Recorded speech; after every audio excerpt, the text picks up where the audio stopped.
देवशैनी एकादशी की व्रत कथा।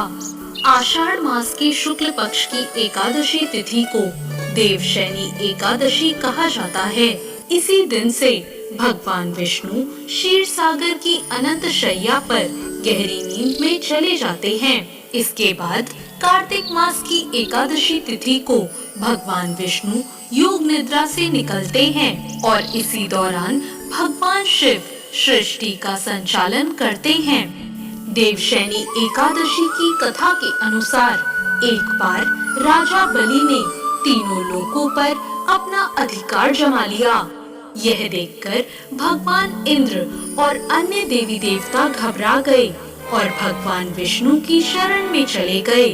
सभी देवी देवताओं को परेशान देखकर भगवान विष्णु ने वामन अवतार धारण कर लिया और राजा बलि से भिक्षा मांगने जा पहुँचे।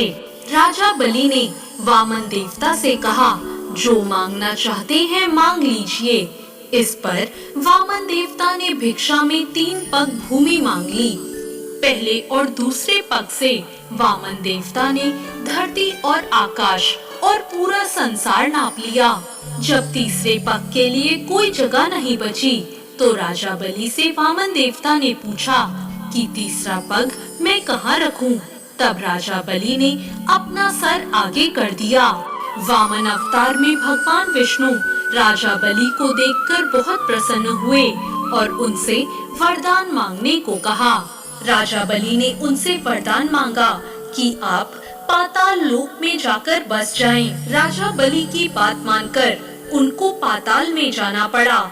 ऐसा करने से सभी देवी देवता और माँ लक्ष्मी परेशान हो गए और अब अपने पति विष्णु जी को वापस लाने के लिए माँ लक्ष्मी एक गरीब स्त्री का भेष धारण करके राजा बलि के पास गई और उन्हें अपना भाई बनाकर राखी बांध दी और उन्होंने उपहार के रूप में विष्णु जी को पाताल लोक से वापस ले जाने का वरदान ले लिया।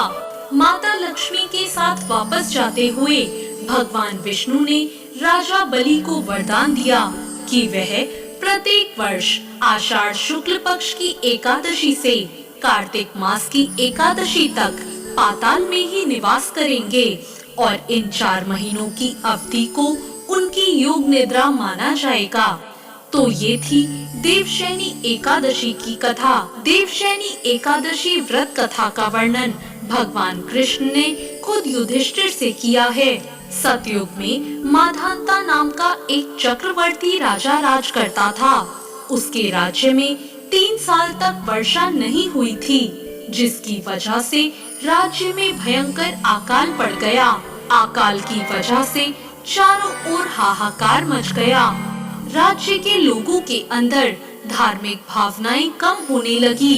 प्रजा राजा के पास जाकर अपना दर्द बताती, जिससे राजा भी बहुत चिंतित थे।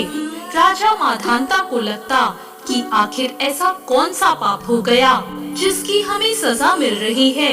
इस संकट से मुक्ति पाने के लिए राजा अपनी सेना के साथ ब्रह्मा जी के पुत्र अंगिरा ऋषि के आश्रम पहुँचे। अंगिरा ऋषि ने उनके आने का कारण पूछा। तब राजा ने हाथ जोड़कर कहा, ऋषिवर, मैंने पूरी निष्ठा से धर्म का पालन किया है, फिर मेरे राज्य की ऐसी हालत क्यों है? कृपा करके मुझे इसका समाधान बताइए। अंगिरा ऋषि ने कहा, यह सतयुग है, यहाँ छोटे से पाप का भी दंड बहुत बड़ा मिलता है।